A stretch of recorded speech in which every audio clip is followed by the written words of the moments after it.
But P. Ramlee was not averse to rocking the status quo. And in his follow-up directorial work, Semera Padi, Ramlee made a film totally devoid of any trace of Indian influence. The film's success was a milestone for Malay films. Ini diakui sendiri oleh Shaw Brothers. Tidak ada satu filem yang boleh merosakkan filem Hindustan. P. Ramlee seoranglah dibilang yang merosakkan koleksi filem Hindustan. P. Ramlee's third film, Pancha Delima, was the only one he directed but did not act in. The script was written by one of the Shaw brothers. At the preview of the film, attended by Shaw Studios' mostly Indian directors, Run Run Shaw suddenly stopped the show. Run Run Shaw duduk depan, tahan, filem tu stop. Buka lampu, semua preview room terang. Semua pengarah waktu tu ada, dipanggil oleh Run Run Shaw, termasuk P. Ramlee. Jadi, Shaw Brothers marah. Shaw Brothers bilang, you are director. Satu budak muda boleh buat filem yang baik, kau yang telah banyak pengarah, tak berani ambil filem tu. Shaw was furious with these more established directors' lack of confidence and reluctance to work on his script. But with Ramlee's success, the Shaws provided more opportunities for new Malay directors to direct movies for the studio. The stinging rebuke from Shaw, however, had sowed the seeds of discontent amongst directors and actors. In 1957, P. Ramlee walked away with a Best Actor award at the Tokyo 4th Asian Film Festival. This time for his unforgettable performance in Petir Jerka Anakku Sazali, where he played dual roles of a loving father and a rebellious son. Satu perbuatan Sadri, Bapak yang bertanggung jawab. Oh, Bapak mau mengusir Sadri keluar dari rumah ini ya? Bapak tahu. Actors, workers and studio staff turned out in full force at the airport to welcome P. Ramlee home from the festival. But as P. Ramlee's popularity soared to a new high, the silence of the press was deafening. P. Ramlee sudah tak ada news lagi tentang P. Ramlee. Wartawan sudah boycott kat dia. His new status as the Shaw's golden boy intensified the resentment of established actors and directors who had considerable influence on the press. But Ramlee's career was just beginning, and his critical and box office successes held out the promise of further cinematic brilliance.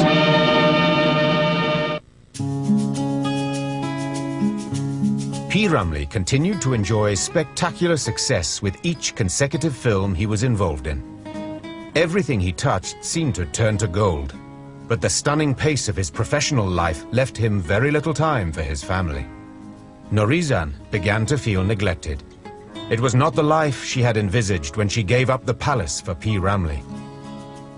But for P. Ramlee, marriage to Norizan inspired such artistic brilliance that he was able to make 12 highly successful films. P. Ramlee's success continued to be a thorn in the side of established directors, actors and journalists who would use every opportunity to discredit him. Sebenarnya komplot ni daripada zaman awal lagi. Abang belum pergi ke studio Jalan Pas lagi. Sebelum tu bila abang pergi, abang dah dengar cerita yang ada satu puak menentang P. Ramlee kerana Shaw memberi layanan macam anak emas kepada P. Ramlee kan. Saya bos kata what he wants, give it to him. Jangan kata, oh ini tak boleh, itu tak boleh. Oh ini mahal, itu mahal. Tak boleh. However, this special treatment was not extended to other actors or directors at Shaw Studio. Despite the backstabbing, Ramlee once more stepped into new cinematic territory, writing and acting in his first comedic film.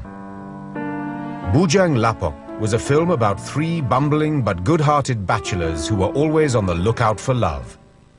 Aimi Jah overheard Ramlee telling friends about his new comedy. Jadi cara dia bercerita tu terasa macam dah tengok wayang. Kerana P. Ramlee bila bercerita dengan gerak mata, dengan gerak tangan, dengan nada suaranya, sampai ke shot-shot semua dia bercerita.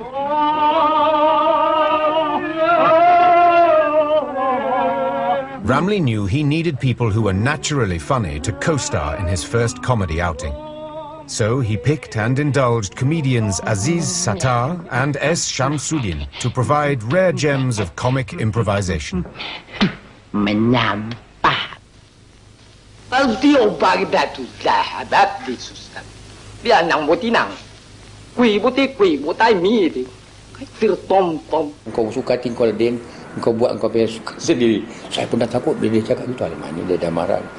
Jadi dia tengok tu. Tu rasa lagi sekali. Cuba lagi sekali. Belum lagi. Rasa lagi. Jadi apa yang dia nak tu tadi, itu yang terkucil tadi kau cakap tu boleh. Ramlee. Siapa kau? The film, when it was released, was an astounding success. Kingkong kepala otak kau. Aku tengah ada berada dialog kau yang bising, ha? Dia mengarah seorang sabar. Dia boleh kontrol orang. Tak boleh gini, tak boleh.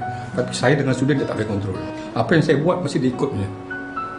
Yang saya bangga satu, bila saya tengok Bujang Lapuk, tidak ada satu yang saya buat dia buang. Pakcik, ni? Tekanlah nak mandi ni, oi. P. Ramlee went on to create 2 more hugely successful sequels to Bujang Lapok.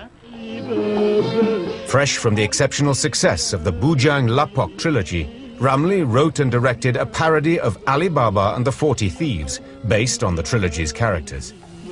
Eson ngising, semar ngising, kape wong potong ngising.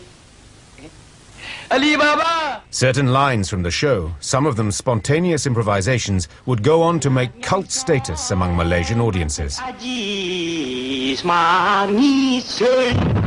And although Ramlee played the villain for the first time, the film still enjoyed outstanding box office success.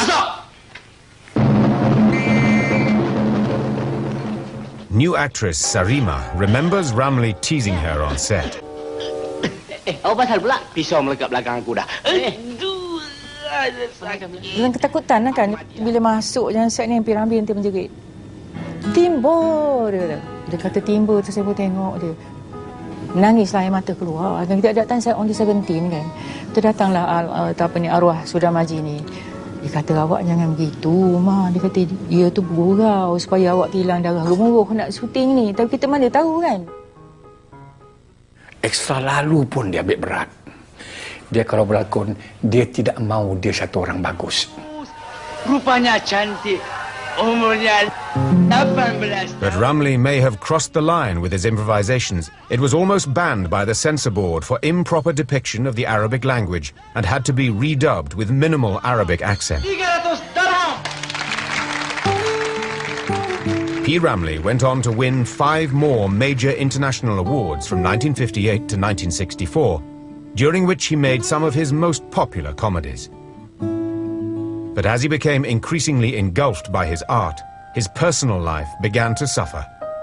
Cracks began to appear in his marriage, and fights with Narizan at home became more frequent. Bincanglah asmara. Hoping his problems would go away, P. Ramlee quickly immersed himself in a new film that took a critical look at the prevailing social class systems in the country.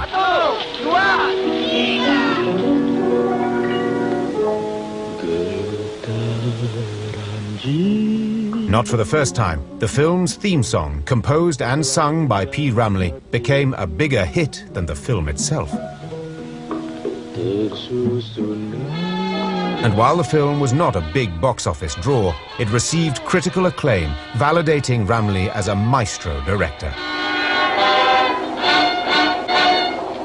By now, everyone wanted to act in his films, no matter how small the part. Suadi, abang nak ambil kau berlakon dengan abang. Abang terus cium tangan dia, Dik. Terima kasih, Abang. Dan saya tak tanya berapa harga bayaran. Pasal saya hendakkan arahan bawah dia. Ya. Aku datang hendak memisahkan. Dia dah keluar dekat panggung, barulah orang kenal saya siapa Kusuinata. Jadi ialah guru saya, ia naikkan nama saya.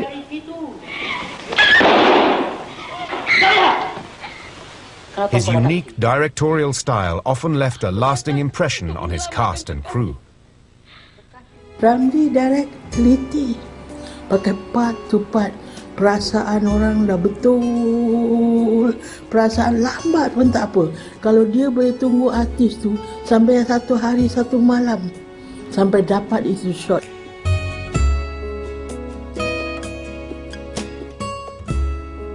While P. Ramlee's career kept soaring, things at home were deteriorating.